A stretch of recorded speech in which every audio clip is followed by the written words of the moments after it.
उल्टी बात में अब मैं पूछूंगा प्रभु चावला जी से 5 तीखे सवाल। पूछे साहब।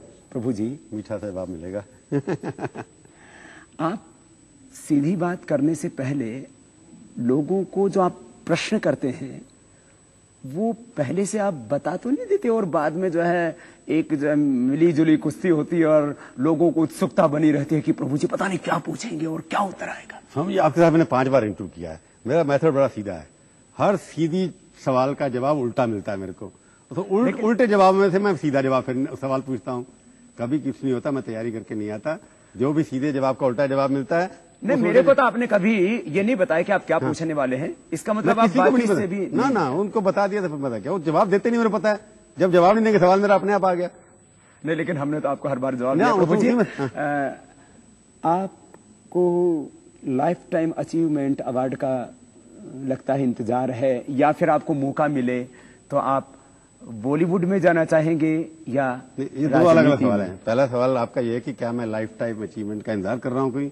मेरा अवार्ड लाइफ टाइम ये है कि मैं जर्नलिज्म में अच्छी स्टोरी करता रहूं और आप जैसे लोगों के साथ रोज इंटरव्यू करता रहूं। एक जर्नलिस्ट का यही होता है कि वो हमेशा जर्नलिज्म करता है, जिस काम करता है उसको एंजॉय करे, अवार्ड की चिंता किए बिना अपना काम करते। बॉलीवुड में जाने का कोई सपना या राजनीति में ऊंचे ओहदे पर बैठने का कभी कोई इरादा? ये दोनों ऐसे प्रोफेशन है जिसमें मैं फिट बैठता नहीं, वो मैं उनके लायक नहीं हूँ, वो मेरे को नहीं पसंद करते, ना मैं उनके लायक हूँ। एक्टिंग करनी मेरे को नहीं आती और राजनीति करनी मेरे को आती नहीं है, इसलिए दोनों लोग मेरे को रिजेक्ट कर चुके हैं।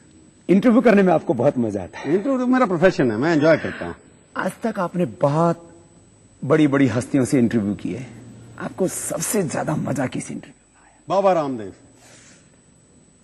आपने तो बड़ा मजा आता है, मुंह देख कर की तरह कर दिया। आपसे बात करने में बड़ा मजा आता है क्योंकि आपका रूप अनेक हो जाते हैं। एक बाबा के कितने अनेक रूप हैं, किसी और इंटरेस्टिंग वो तो हमारे भगवान, कभी आप अर्थ गुरु, कभी सेक्स गुरु, कभी योग गुरु, पता नहीं क्या। मैं आपसे एक सीधा सा प्रश्न पूछता हूँ, तीखा है, उल्टा लगेगा, लेकिन सीधा जवाब चाहूंगा। क्या टीवी चैनल से एंटरटेनमेंट हो कि चैनल हो या न्यूज चैनल्स, इनको लेकर के कोई गाइडलाइन बननी चाहिए? बिल्कुल बननी है, हम बना रहे हैं कि कोड ऑफ कंडक्ट जो है कमेटी बनी हुई है, उसके अंदर हम लोगों ने जो रेगुलेटर्स हैं सब मिलकर के हम लोग सेल्फ अपने आप में एक रेगुलेटर बना रहे हैं कि मैं टीवी चैनल डायरेक्ट चलाता नहीं हूं, मैं सिर्फ शो करता हूं। जो लोग चला रहे हैं वो ऐसी गाइडलाइन बनाने की तैयारियां कर रहे हैं, होनी चाहिए, क्यों नहीं होनी चाहिए? भगवान करे, पर सरकार की तरफ से नहीं होनी चाहिए, हमारी तरफ से होनी चाहिए और होनी चाहिए।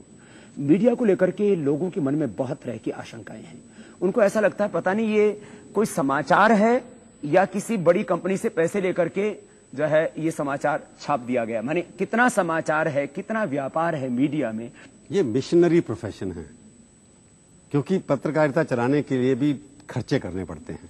आप भी खर्चा करते हैं, आपको भी थोड़ी बहुत फीस लेनी पड़ती है, जो सिखाते हैं आप भी पैसे लेते हैं ना लोगों से। अगर आपका काम पैसे लेना तो नहीं है, क्योंकि आपको खर्चा चलाने से आप थोड़ा बहुत पैसे लेते हैं। तो जितना समय हम खबरें दिखाते हैं वो खबरें हैं, जो बच जाता है थोड़ा बहुत वो व्यापार है। तो इसलिए पहला काम हमारा खबरें, और खबरें चलाने के लिए जो खर्चा चाहिए उसके लिए, क्योंकि प्रॉफिट तो नहीं कमा रहे, परंतु कम से कम फ्री में तो नहीं चला। ये मिशन, ये चैरिटेबल ऑर्गेनाइजेशन है, बिजनेस तो है, परंतु प्रॉफिटेबल बिजनेस, प्रॉफिट बनाने के लिए बिजनेस समाचार वाले नहीं करते। ये हमारे यहाँ 2 बातें कही जाती हैं। व्यापार उसको कहते हैं जिसमें लिया ज्यादा जाए और दिया कम जाए, और सेवा उसको कहते हैं कि जिसमें लिया कम जाए और दिया ज्यादा जाए। तो मुझे लगता है पत्रकारिता के माध्यम से आप एक बहुत अच्छी सेवा कर रहे हैं। क्या सपना लेकर के आप आए थे, और क्या अभी अपने हृदय में आप भविष्य का सपना संजोए हुए हैं? मैंने शुरू किया था लेक्चरर के रूप में नौकरी अपनी, जब पढ़ाना शुरू किया था, उसके बाद पत्रकारिता में आया मैं जाकर के। मेरा क्या सपना है, मेरी कर्म भूमि इंडिया टुडे ग्रुप विश्व की सबसे बड़ी कंपनी बने और अगले जन्म में मैं बाबा रामदेव बन जाऊं, ताकि सारे लोग मेरे पीछे चले और सब मैं बैठ करके इंटरव्यू करें। ये मेरा सपना है। आप मेरे शिष्य भी बनना चाहते हैं? नहीं, मैं गुरु, आपका भी गुरु अगले जन्म में बनूं, आप जैसा बन करके आपसे बड़ा बनूं। तो प्रभु जी, ये थी आज हमारी उल्टी बात। सीधी बात के कार्यक्रम में आयोजन तो था उल्टी बात का, लेकिन जैसे हमें उम्मीद थी वैसे ही आपने अपने धर्म को निभाया। किसी भी उल्टी बात का आपने सीधा जवाब नहीं दिया।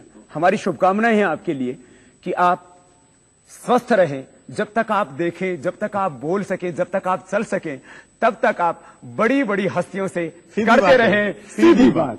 बहुत बहुत आपका धन्यवाद, आपने मेरे साथ उल्टी बात करने की कोशिश की, मैंने मीठे मीठे जवाब देने की, क्योंकि मेरे को किसी भी गुरु से कोई श्राप नहीं चाहिए, इसलिए मैं बड़ा झुक करके प्रणाम करता हूं। आप आए। तो ये थी आज की सीधी बात में उल्टी बात। उल्टी बात का ये कार्यक्रम आपको कैसा लगा? आप अपनी राय हमें ईमेल के जरिए भी भेज सकते हैं। हमारा ईमेल का पता है sb@aajtak.com। अगले हफ्ते आएगी बारी किसी और हस्ती की। इंतजार कीजिए तब तक और देखते रहिए आज तक।